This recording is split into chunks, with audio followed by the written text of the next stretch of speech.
جبين سعادتي وأفكاري تجري الحروف بأشواق.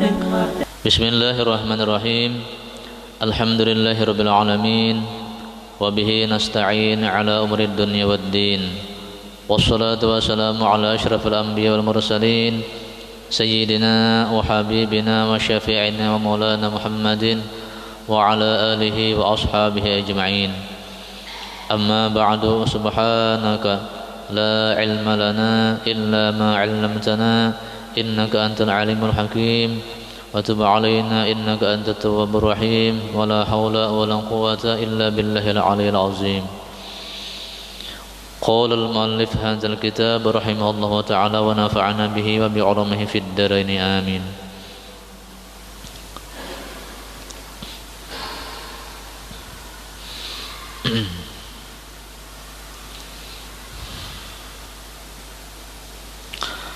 Bermula tempat sunat yang tersebut itu jika tiada picik waktu, maka jika picik waktunya maka wajib meninggalkan dia. Jika tiada dapat Jumat melainkan dengan meninggalkan dia. Nah, jadi penjelasan yang terdahulu kan sunat kita ini di hari Jumat memotong kuku. Nah, apa-apa yang terdahulu itu membersihi tubuh, memotong kuku, mencukur bulu ari-ari, mencabut bulu ketiak, mencukur kumis, memotong kumis, dirapii, bersiwak, menghilangkan segala daki waktu mandi kan, dan menghilangkan segala bau yang keji, bau nang kada nyaman. Dan sunat pergi ke masjid itu berjalan bagi yang kuasa berjalan, dan sunat berjalan dengan perlahan-lahan, dan sunat bahwa adalah jalan perginya itu terjauh daripada jalan kembalinya. Nah, itu kan sunat-sunat yang terdahulu. Namun sunatnya itu kalau waktunya masih luas, di hari Jumat itu jam 9 kan masih luas waktunya. Jadi tempat sunat yang tersebut itu jika tiada picik waktu, jika tiada sempit waktu, kalau mandi kan bersih, begusuk-gusuk, karena waktunya masih luas.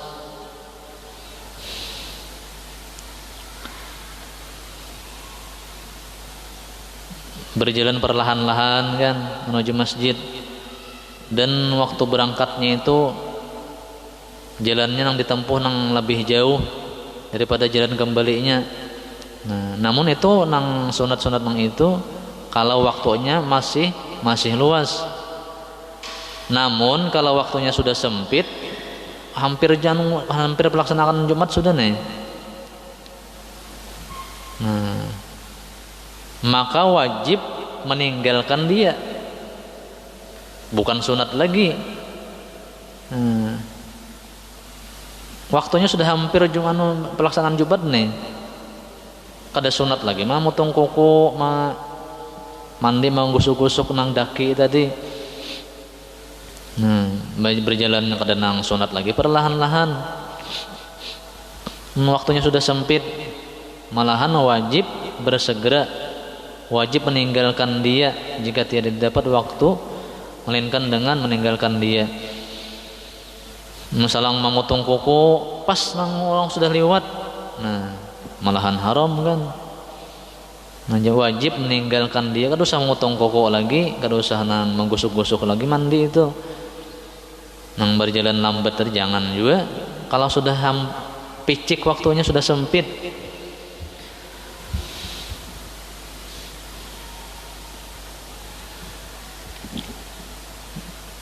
kalau sudah nang sempit waktunya tadi menggawe nang sunah-sunah nang waktunya luas, nah kada boleh itu. Wajib meninggalkan dia. Jangan lagi nang misalnya berjalan nih, jangan menuju nang jalan nang jauh waktu berangkatnya itu.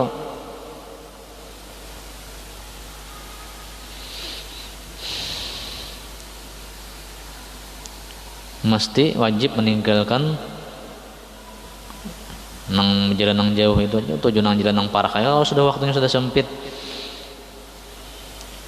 Kan sunat nang terdahulu itu belanya waktunya masih luas, menuju ke masjid waktu hendak Jumat ka atau kada Jumat ka, disuruh kita mencari jalan nang tak jauh. Kalau waktunya masih luas, tapi kalau sudah waktunya sudah sempit, hampir pelaksanaan Jumat sudah, kada usah lagi nang jalan nang jauh itu, jalan nang pintas saja.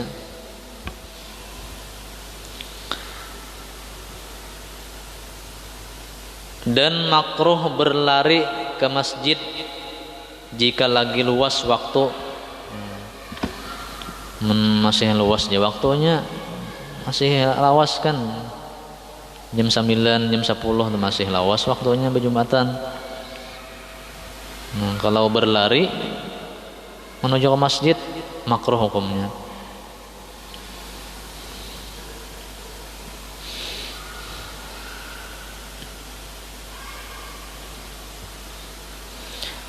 Dan sunat masyghul. Masyghul ini bahasa Arab, bahasa kitanya sibuk. Dan sunat sibuk dengan membaca Quran pada hari Jumat itu atau zikir atau salawat atas Nabi kita Muhammad sallallahu alaihi wasallam pada jalan, waktu berjalan. Sunat waktu berjalan kita menuju ke masjid membaca Quran atau membaca zikir atau membaca salawat. Misalnya kita banyak hafalan Al-Quran kan, jadi sambil berjalan dari rumah menuju ke masjid, baca Al-Quran atau kada hafal Al-Quran, baca zikir, macam-macam zikir ini kan, la ilaha illallah zikir, subhanallah walhamdulillah wa la ilaha illallah Allahu akbar zikir, atau membaca salawat. Sunat waktu berjalan dari rumah ke masjid membaca Quran atau membaca zikir atau membaca salawat atas Nabi Muhammad sallallahu alaihi wasallam. Dan sunat juga membaca Quran atau membaca zikir atau membaca salawat di dalam masjid sebelum dibaca khutbah. Jadi dari rumah menuju ke masjid sunat membaca Al-Quran atau membaca zikir atau membaca salawat. Dan sudah masuk ke masjid, masuk ke masjid kan mengerjakan sunat tahiyatul masjid, duduk i'tikaf. Sunat kita waktu duduk itu membaca Al-Quran atau membaca zikir atau membaca salawat kepada Nabi kita sebelum dibaca khutbah. Belum orang khutbah, orang sudah khutbah diam, jadi kita mendengarkan khutbah. Dan sunat diam, jangan berkata-kata pada yang mendengar khutbah. Jadi di waktu orang si khatib khutbah diam, jadi kita jangan lagi baca Quran, berzikir atau bersalawat, jangan lagi dengari khutbah yang disampaikan oleh si khatib. Dan jika tiada didengarnya akan khutbah, maka sunat baginya masyghul atau sibuk dengan membaca Quran atau zikir atau salawat atas Nabi Muhammad sallallahu alaihi wasallam. Misalnya listrik padam, misalkan kita di belakang situ kadang dengar khutbah. Si khatib berkhutbah di mimbar, di atas mimbar, cuma kita kadang mendengar karena listrik padam.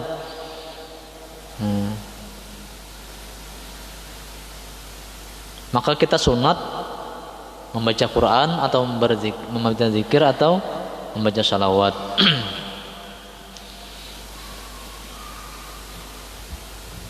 Kita akan mendengar khutbah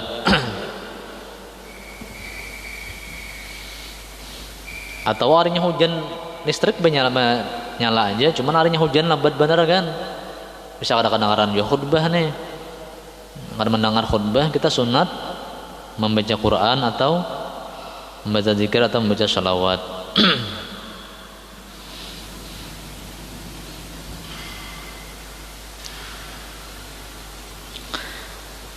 Dan makruh berkata-kata tatkala khatib membaca khutbah. Makruh kita berpandir sewaktu khatib menyampaikan khutbah, makruh hukumnya. Makruh ini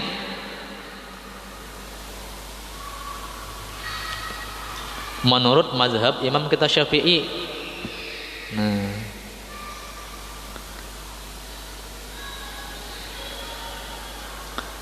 Adapun mazhab imam yang tiga, Hanafi, Maliki, Hambali, berpandir waktu si khatib menyampaikan khutbah hukumnya haram.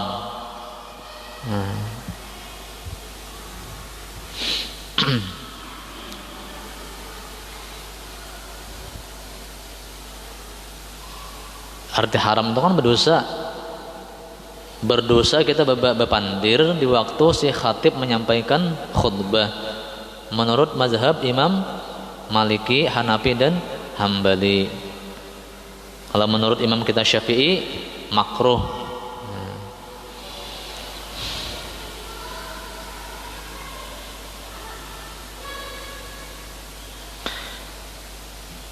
Dan tiada makruh berkata-kata dahulu atau sebelum daripada khutbah dan kemudiannya.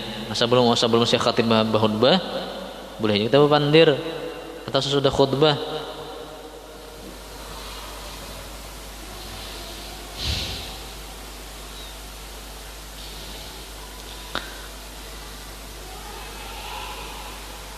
Dan boleh juga berpandir kita di antara dua khutbah, boleh aja. Kada makruh itu maksudnya. Tiada makruh berkata-kata dahulu atau sebelum daripada khutbah dan sesudah khutbah dan di antara dua khutbah. Nah, kada makruh.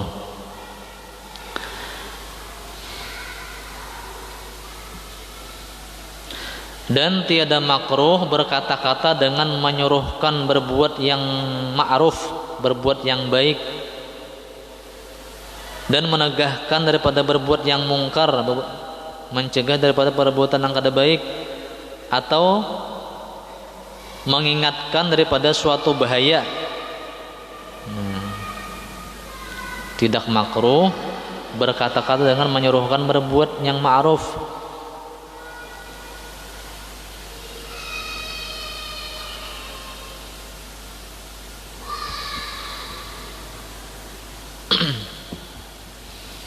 Misalnya ada sap kosong kan, para kita nih ada sap kosong, nah kita suruh nang di belakang suruh maju, berpandir maju. Nah itu kada makruh. Menyuruh berbuat yang ma'ruf, yang baik.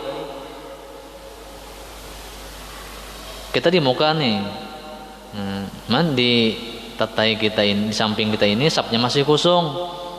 Nah kita suruh nang di belakang maju, maisi. Nah maju, pian isi sap nang di sini. Kada makruh itu.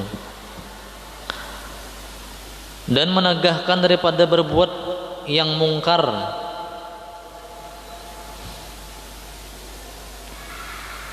Akan-akan bergaya. Nah, kita tagur, ayo ampih bergaya, ampih bermainan. Kada makruh itu. Tiada makruh berkata-kata dengan menyuruhkan berbuat yang ma'ruf, yang baik, dan menegahkan atau mencegah daripada berbuat yang mungkar, atau mengingatkan daripada suatu bahaya. Misalnya kita di dalam masjid melihat ada orang buta di luar, sidin berjalan kada menonton. Sidin berjalan itu hendak tak apa ngarannya, melangkah kah, kagut misalnya. Si orang-orang buta nih melangkah, kalau sidin melangkah lagi maju tak gugur kagut kan. Nah kita berpandir, jadi kita arah kanan Nah misalnya kayak itu kan, supaya sidin jangan gugur kagut.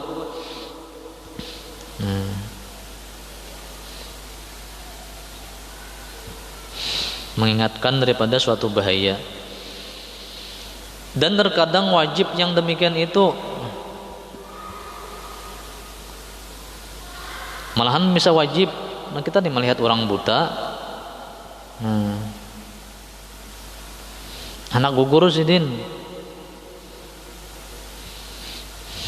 wajib kita memadahkan bahwa misalnya putar kanan supaya sidin jangan gugur.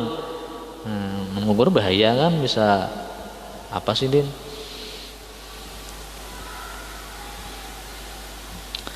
Jadi kada makruh bepandir di waktu si khatib menyampaikan khutbah kita menyuruh orang berbuat baik atau mencegah orang berbuat nang mungkar atau mengingatkan daripada suatu bahaya.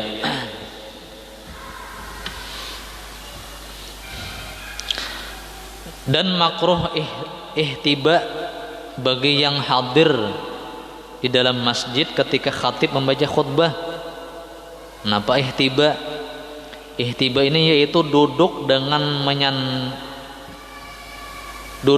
mendirikan kedua lututnya serta dibalutnya kedua lututnya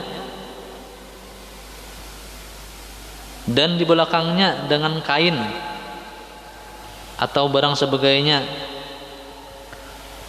Duduk ihtiba karena lintuhut didiriakan kayak nah. Nah betul diikat ke sini. Nah kayak itu santai mendengar khutbah nih kayak itu. Diikatnya ada nang orang berjual nang pangikat nang ini.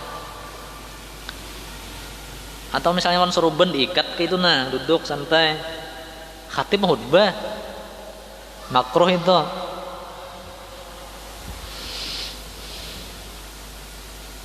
Duduk ihtiba ngarannya.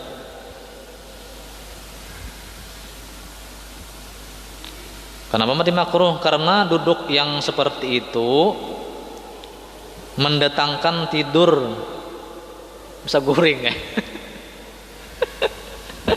Nyaman kan duduk kayak itu. Guringan mau mendengar khutbah, lagi khutbahnya panjang.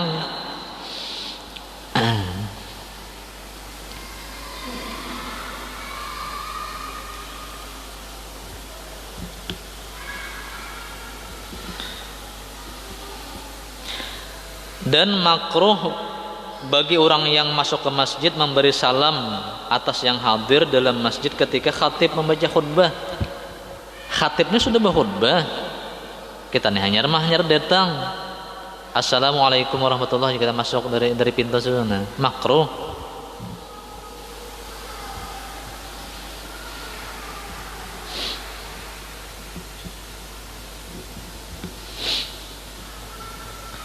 Tetapi wajib atas yang diberi salam itu menyahuti salamnya. Namun kita nang mendengar wajib menjawab salamnya. Padahal nang masuk tadi makruh itu, makruh memberi salam kalau khatib sudah berkhutbah. Kita nih hanya masuk, khatib sudah khutbah. Namun memberi salam makruh itu hukumnya. Cuma nang kita nang mendengar, nang kita nang di dalam ini wajib menjawab, wajib menyahuti. Karena salam wajib disahut, wajib dijawab.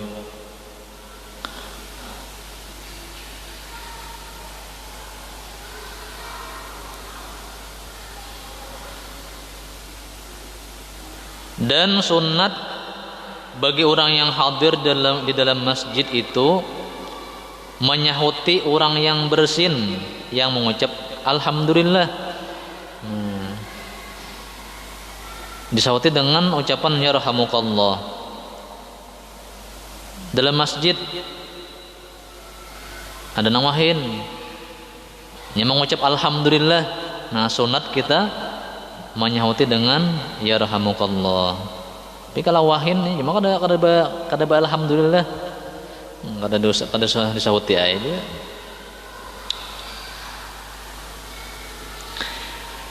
Dan haram atas orang yang hadir di dalam masjid mengerjakan sembahyang kemudian daripada sudah khatib duduk di atas mimbar.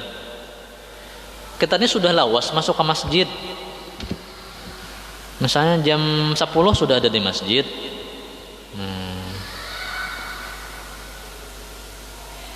Khatib duduk di atas mimbar kan berarti parak sudah. Nah waktu khatib duduk di atas mimbar itu kita nang sudah duduk lawas dalam masjid ini haram mengerjakan sembahyang sunat. Haram atas orang yang hadir di dalam masjid mengerjakan sembahyang kemudian atau sesudah daripada sudah khatib duduk di atas mimbar. Kita ini sudah ya sembahyang kan maksudnya masuk jam 10 sudah kita jam 10 sudah datang ke masjid. Nah sembahyang di dalam masjid. Itu sembahyang apa-apakah? Sembahyang tasbih, macam-macam sembahyang. Nah, pas datang khatib, kita berjam-jam beri sembahyang sunat tuh berikan. Nah datang khatib, nah duduk di atas mimbar. Nah, kita ampih deh kita sembahyang, jangan lagi sembahyang. Kalau meneruskan masih sembahyang, haram hukumnya.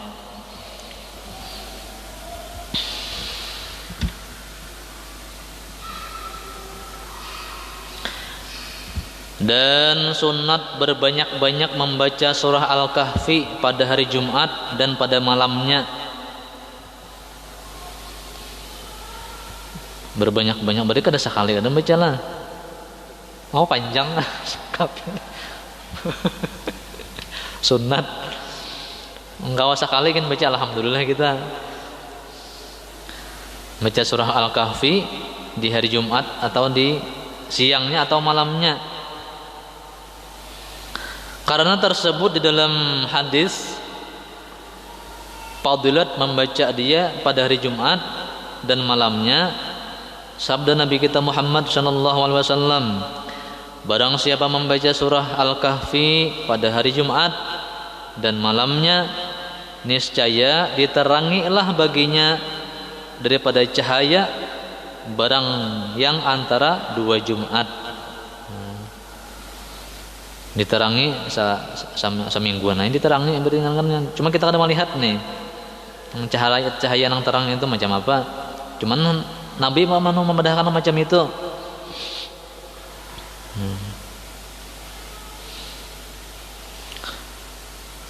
Dan lagi sabda Nabi kita Muhammad SAW, barang siapa membaca surah Al-Kahfi pada malam Jumat, niscaya diterangi baginya daripada cahaya barang yang antaranya dan antara Baitul Atiq, mulai Makkah sampai wadah kita bercahaya. Kalau kita membaca surah Al-Kahfi di malam Jumat.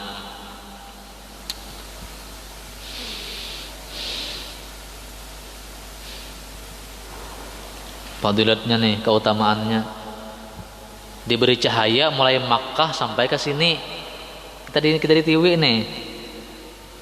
Bila kita membaca surah Al-Kahfi di malam Jumat, diberi cahaya dari Makkah sampai ke sini, sampai ke TV. Berapa ribu kilometer cahayanya itu.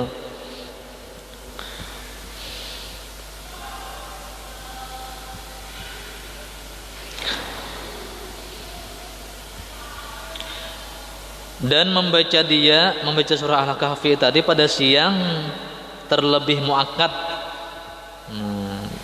sangat dianjurkan di siang hari.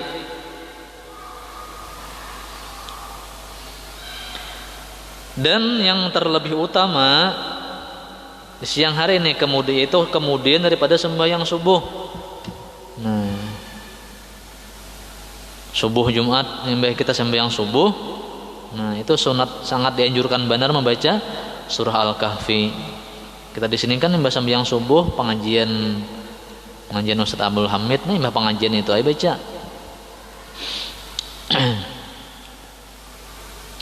Sangat dianjurkan.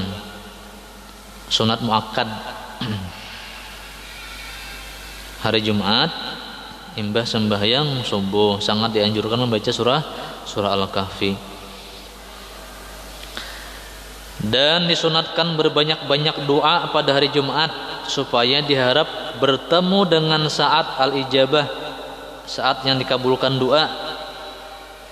Dan itu satu lahzah yang amat latif, kada beberapa detik waktunya, sangat sedikit.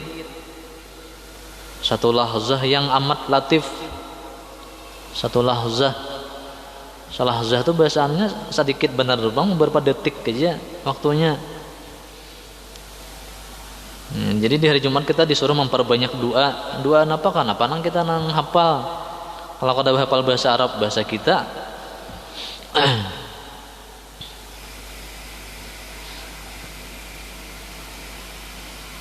Karena di hari Jumat itu ada waktu ijabah, ada waktu doa nang langsung dikabulkan.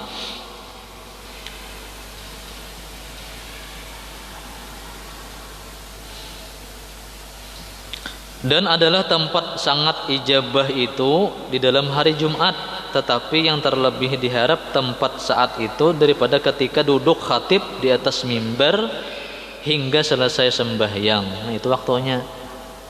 Ada pendapat ulama yang mengatakan bahwa waktu ijabah itu mulai si khatib duduk di atas mimbar sampai waktu pelaksanaan sembahyang Jumat. Dan setengah riwayat hadis yang menyuruh menuntut saat ijabah pada akhir saat kemudian daripada sembahyang asar hari Jumat. Nah, ada juga mendahkan akhir sembahyang asar di hari Jumat. Berarti perak maghrib itu berarti hampir maghrib. Nah, itulah di saat nang ijabah doa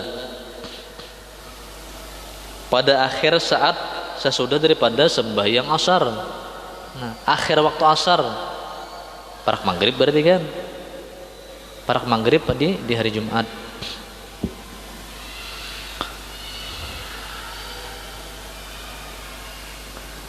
Maka ditanggungkan atas bahwa saat ijabah itu berpindah-pindah tempatnya. Bisa nang di waktu si khatib duduk di atas mimbar sampai pelaksanaan sembahyang tadi. Nah, bisa juga di waktu asar, di waktu penghujung asar itu hampir maghrib sudah. Nah, anu berbeda-beda nih anunya, tempatnya. Sama seperti Lailatul Qadar. Lailatul Qadar kan berbeda-beda juga. Bisa di malam 21, nah, bisa di malam 23, bisa di malam 20, 25, 27, 29. Pindah-pindah kan waktunya. Ada juga yang mendahkan di malam apa ngarannya, malam nuzulul Quran atau malam 17 kah? Ada juga yang mendahkan macam itu. Sebab ada nang para wali nang ada bertamuan di situ. Nah, jadi waktu nang mustajab doa di hari Jumat ini bisa berpindah-pindah. Bisa di waktu nang si khatib duduk di atas mimbar sampai pelaksanaan sembahyang Jumat, bisa juga di ujung waktu asar hari Jumat tersebut. Tapi kita disuruh memperbanyak doa. Nah, mudahan tak dapat waktu itu. Nah, jadi disuruh memperbanyak.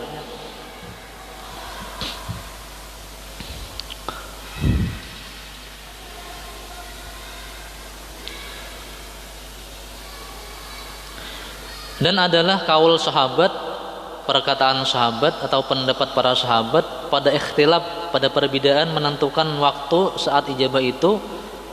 Banyak pendapatnya 45 kaul, 45 pendapat. Nah, ada yang mendahkan di sini tempatnya, ada yang mendahkan di sini.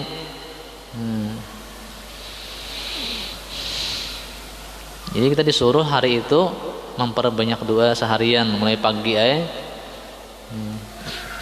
Makanya kan disuruh hari Jumat ini libur berusaha, misalnya berdagang kita tutup toko. Kalau pegawai kan memang kada kawa kada ngaran aturan pemerintah hari Jumat nang masih apa ngarannya aktif. Tapi kalau kita nang swasta ini bisa aja kita nang misalnya betoko kan tutup toko. Nah, hari Jumat itu seharian jangan buka. Khususkan waktu hari Jumat itu untuk waktu akhirat. Cukup 6 hari aja nang buka toko kan. Nah, hari nang sehari itu tutup toko, jangan berusaha dunia. Nah, bisa tuh tak dapat nang doa nang mustajab ini.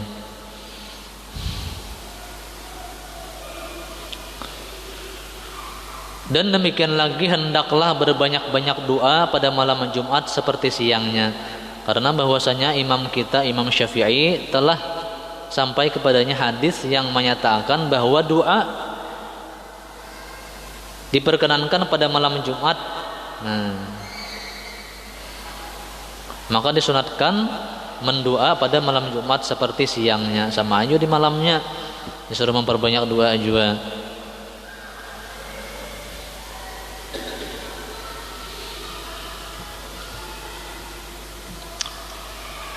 Apa doanya? Ada ulama yang memudahkan, doanya ringkas saja. Ada panjang, ada Allahumma inni as'alukal afiyah fid din wad dunya wal akhirah. Allahumma inni as'alukal afiyah fid din wad dunya wal akhirah. Ya Allah, aku meminta kepada Engkau akan keafiatan dalam agama, dunia dan akhirat. Itu doa ringkas namun mencakup. Afiat itu macam-macam artinya. Istri yang bakti, anak yang soleh-solehah, afiat juga seanunya. Rezeki yang halal yang berberkah, afiat juga. Jadi kalimatnya ringkas namun mencakup napa nang kebaikan dunia akhirat.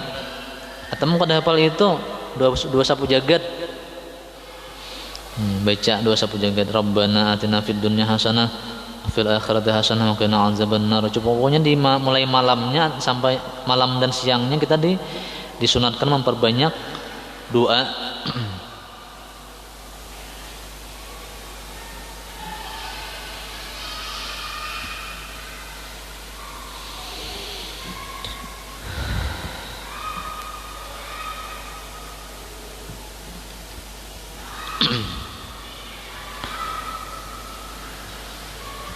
Dan makruh tahrim, makruh haram melangkah bahu orang yang duduk bersab, karena yang demikian itu menyakiti dia.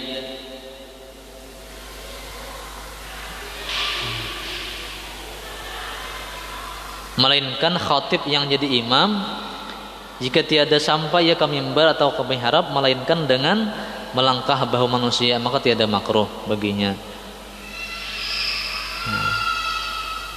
Kita ini makruh melangkahi bahu orang. Kita ini hanya datang, orang sudah nang rapi bersusun. Melangkah mencari tempat nang kosong. Melihat-lihat kalau ada. Makruh itu makruh tahrim, makruh hampir-hampir haram. Berdosa. Lain halnya memang kita melihat kan, misalnya dari kita masuk dari pintu, nah kita dari belakang kita lihat ada kosong di muka, nah kita langkahi nang bahu-bahu orang nang kita lewati ini kada apa-apa itu, karena taksir ngarannya. Kenapa di muka kada diisi? Nah, di muka ada nang kosong, nah jadi kita nah hanya datang nih kita langkahi ya. Itu kada apa-apa kita nang melangkahi ini, karena taksir ngaranya nang hadirin ini kada maisi nang kosong di depan atau di muka itu.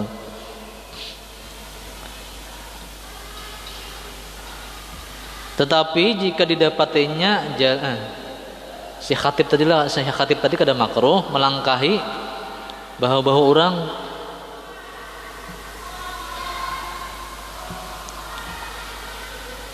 Khatib yang jadi imam tidak makruh melangkahi bahu-bahu orang tadi jika tiada sampai ia ke mimbar atau ke mihrab melainkan dengan melangkahi bahu manusia, maka tiada makruh baginya melangkahi bahu-bahu orang tadi. Tetapi jika didapatinya jalan lapang yang sampai ke mimbar atau ke mihrab dengan tiada melangkahi, niscaya makruhlah baginya melangkahi.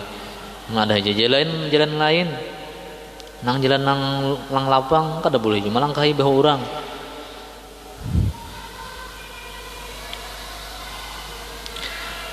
Dan demikian lagi tiada makruh bagi seseorang melangkahi hingga 2 saf yang di hadapannya jika ada pada saf yang di hadapannya itu lapang, ada nang kosong.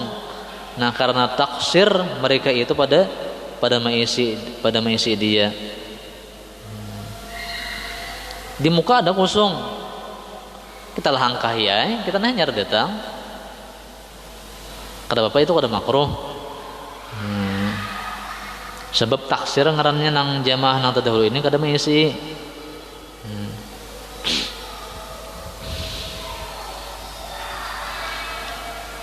Nah, kalau orang sudah berbaris rapi sudah. Nah, kita melangkahi melihat sambil kalau ada nang kosong itu makruh. Tapi kalau memang ada yang kosong di muka, kita nyari datang, kita langkahi bahu-bahu orang, kada makruh itu. Nah, batas itu aja. Wallahu a'lam bissawab. Al-Fatihah. A'udzubillahi minasyaitonir rajim. Bismillahirrahmanirrahim. Alhamdulillahirabbil alamin arrahmanirrahim maliki yaumiddin. Iyyaka na'budu wa iyyaka nasta'in ihdinas siratal mustaqim.